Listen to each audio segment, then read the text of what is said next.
So how did we move from this last night, where PDP was leading by 253,000 votes, to APC 220,000 votes, to today, with 17 out of 18 local government results declared by INEC officially, and APC is leading by 275,000 votes, and PDP 221,000 votes. How did we move from this? The signatures to the account, like I said earlier, they are actually 3. It's not 2. We mentioned 2 people, and it's not 2. We're 3. I'm going to come back to something Mr. Julius Abure talked about, the polling unit agents. Yes, Aisha Yusufu, I was responsible for polling unit agents. It wasn't even Pastor Itwa was not, because at the end I guess this is their own situation room where they collated their own results. I remember on election day, the bank where we had the money, they had to send in someone because they were taking place we were working at. Because what had not happened, they had to open they moved the limitation that is the daily payments you make and everything, so that I'll be able to transfer money and transfer money to all the agents and all of that. So I was the one. I think there was 1 point something billion. I can't remember because that was what we had budget. Our budget was around 1.4. We wanted to raise 1.4 billion for 130-something thousand polling unit agents. There's a statement that Mr. Abure made that they had made the polling unit. So how did they move from this available? That's a lie. Jubilation, it took a long time. celebration, I think we got it like 24 hours thinking before. that even the people that were going to do the election was done and dusted, it was back and forth, to this. back and forth. The party didn't want to release where the INEC those office. They tell us what's happening right now. We actually are not You quite kept sure what is asking for happening. the There are signatures to some their account, like I collation said in some of the earlier, local actually governments in Oredo and it's not 2. He Ipoboha. All of a mentioned sudden, 2 some people people, came in and through it's tear not gas 2, we're and 3. kind of I'm going to drove come back everybody to that was there outside the office. something They've Mr. now Julius insisted Abure that talked all of about those the collations polling should come unit into the INEC agents. headquarters. Yes. The problem was our agents then started telling us that they were not being allowed into INEC headquarters. So my deputy and I came in here to find out why they are not allowing our agents to the collation centers. There are too many funny things going on all of a sudden, and there seems to be INEC complicity, police complicity working together. And this cannot be right for democracy in this country. You know, they're trying to subvert the will of the people of Edo State, and it will not happen. By God's grace, it cannot happen. Edo State people will stand and fight for their rights. All of a sudden, you see all these funny results coming out of Edo North. It doesn't make sense. How do you have the full number of accredited voters or people who took PVCs when you know averagely it's 25% to 28% for a good election of people that turn up for the election out of those that are truly accredited? How? All of a sudden they're having 90%, 100%? And everybody sees this clearly. But we want to subvert democracy in this country by all means. And I don't know why we do this thing to ourselves in this country. The desperation for power by those who have nothing to offer the people of this country is just incredible. So what's your plea now, sir? No, I don't have a plea. The people of Edo State who have exercised their right to vote and have exercised it in the direction they want for the candidates that they want will stand up and fight for their rights. It's not about me. It's about us. Yeah. It's about us.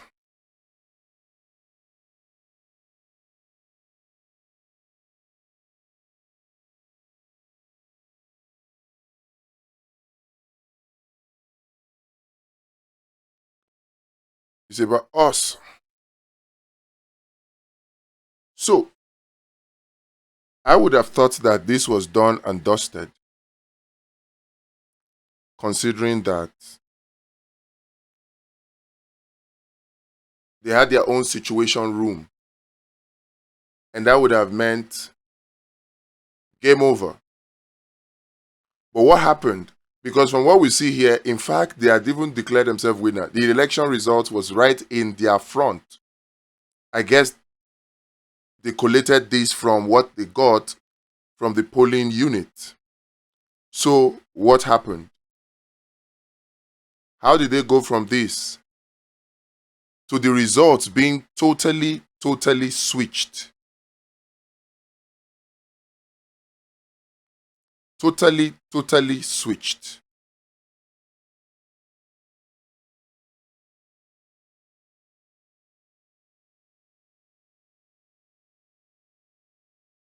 How?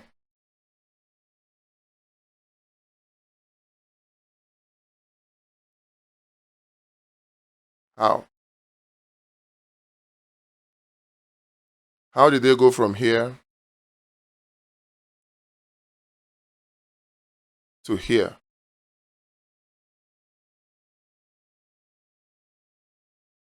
How? Let's analyze it. We can break this down. You see, political parties and candidates need to understand the whole election process through and through. From what we see at the State Collation Center, I have an insight into exactly how this happened.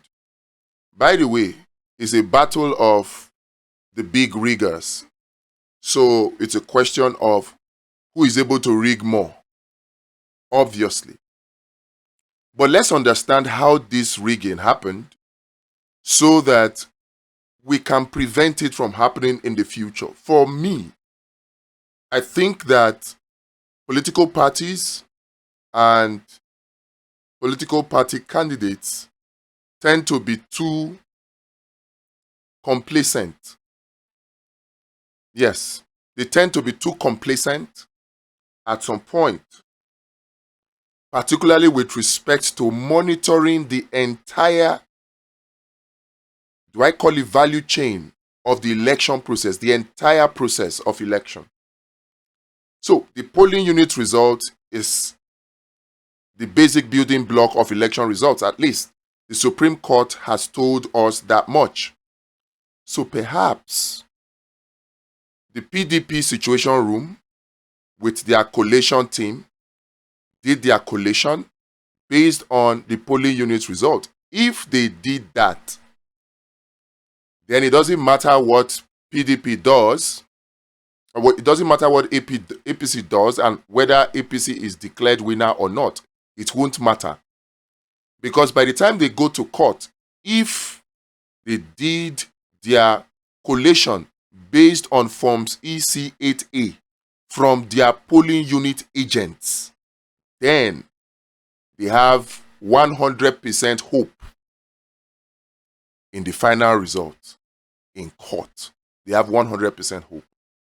But from what we can see, or from what we saw earlier, we saw that there were, out of the results that were uploaded into IREV, many of the polling unit results did not have the signature of PDP agents, even for polling units where PDP won.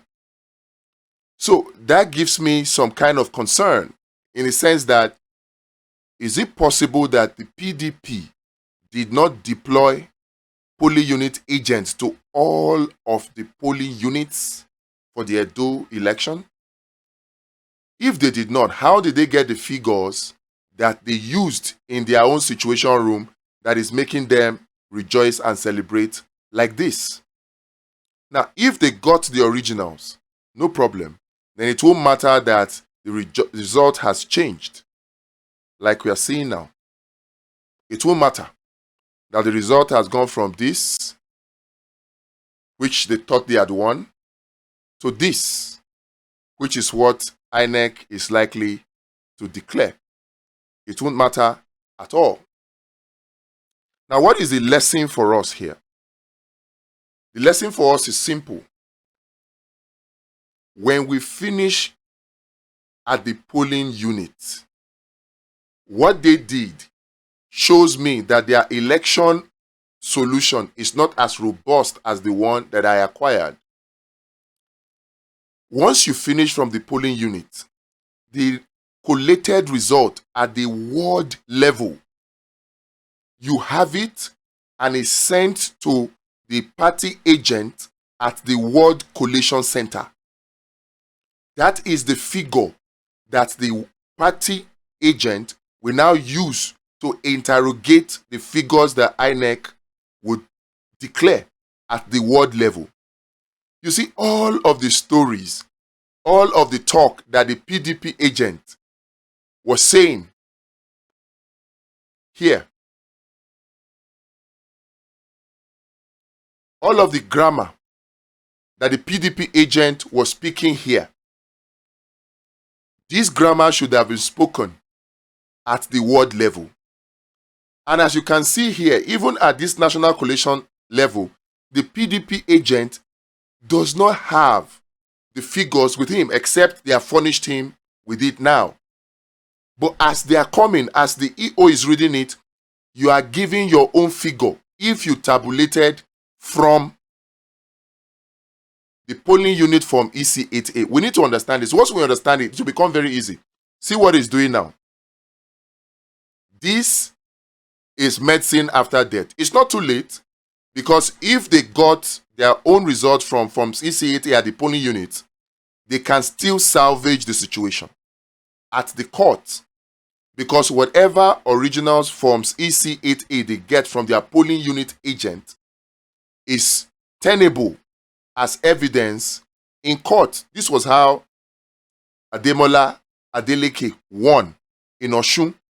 This was how he was able to defeat APC. So it won't matter what is happening here now. But if they did not have originals of the form EC8A, then they will need to go to INEC to apply, or go to the police to apply for their own copies. And that's where they might have problems, because INEC might just delay, and delay beyond the 21 days within which they're supposed to file their evidence for the petition. So this tells me that the election process is a lot of work, and we need political parties and candidates to understand it fully and prepare for it well ahead of time. Election is not just about you campaign, you sing, you dance so that people will see you. No. That is part of it.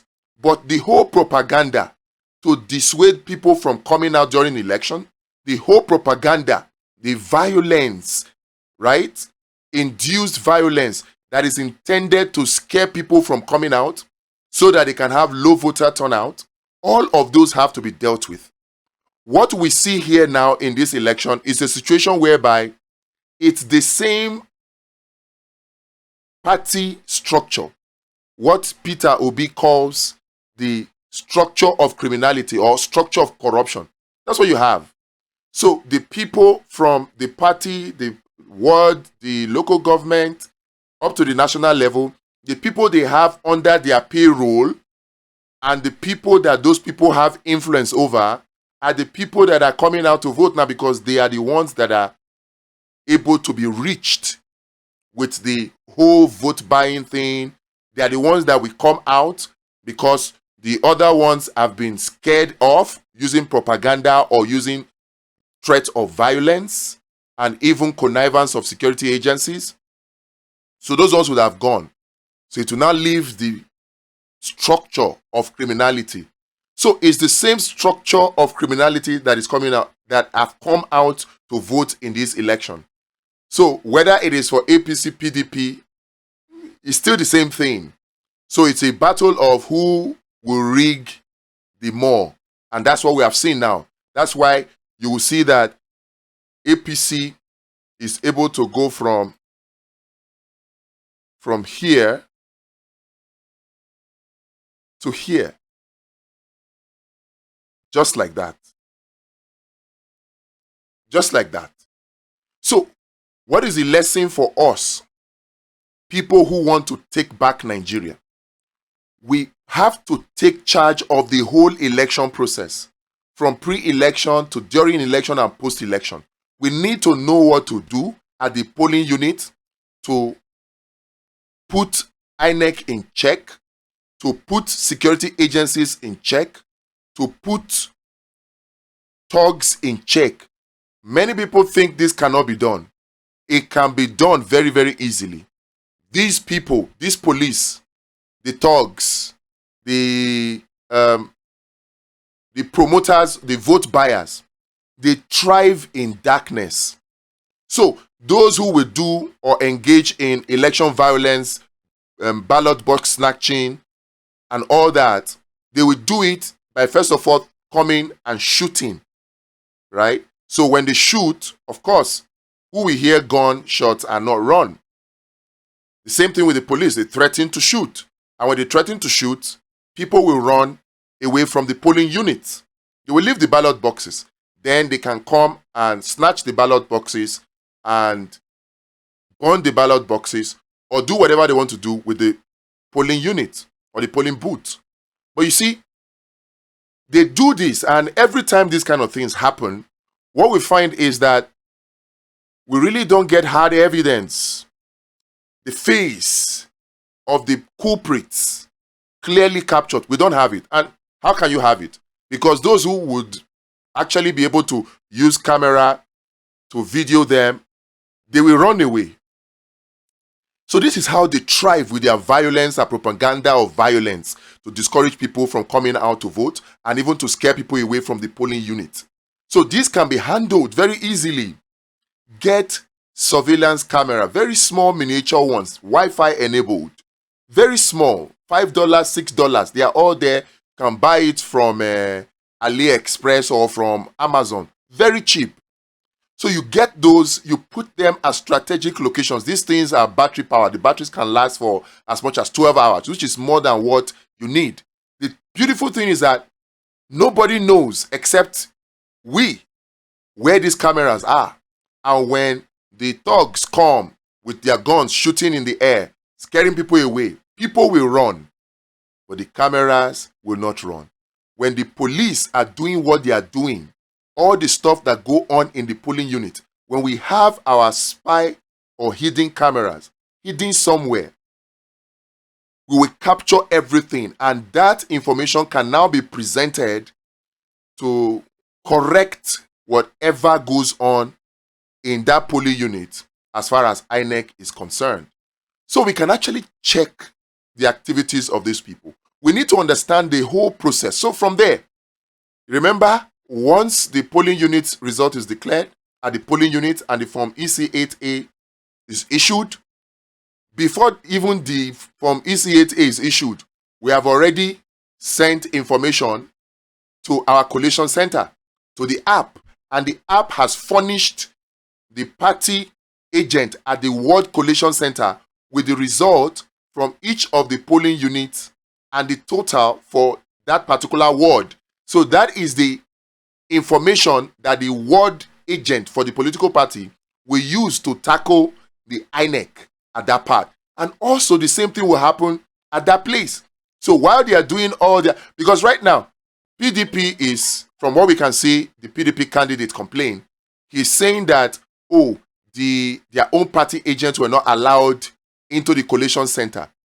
All of those right now, we don't have any video evidence, we don't have any audio evidence. It's you say, I say, your word against mine. And that cannot be tendered as evidence in court. So what do?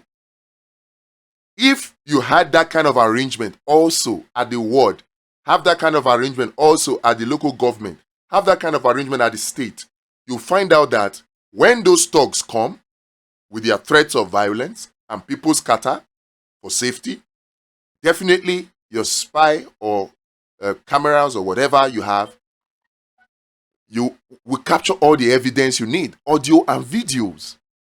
And they won't know that these things are there. Forget that I'm saying it now. The way these things are small and miniature, they still will not be able to work with it. We need to understand the whole system.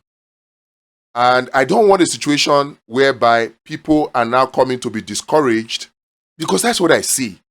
Let's not give too much power to the APC or the PDP in terms of their capacity to rig. Their capacity to rig is dependent on our inability to counter them. And they depend on us giving up. They rely on us not coming out, not showing up. I said it's like the lion and the buffalo. I'll show you that video subsequently. It's like the lion and the buffalo. They rely on fear. put fear in us so that we don't show up. There's voter apathy. Then it becomes easy for them to do whatever they want to do. What APC did today, or in the Edo election, what PDP did in the Edo election, all the vote buying, all the switching and all that, would not be possible if the voter turnout was 100%. Because there will be nowhere to pad the votes. Nowhere. And if people are conscious enough, properly educated, to come out to vote, insist on voting, because once you are in the queue, you should not be disenfranchised, like some people were disenfranchised in the 2023 election. You should not be.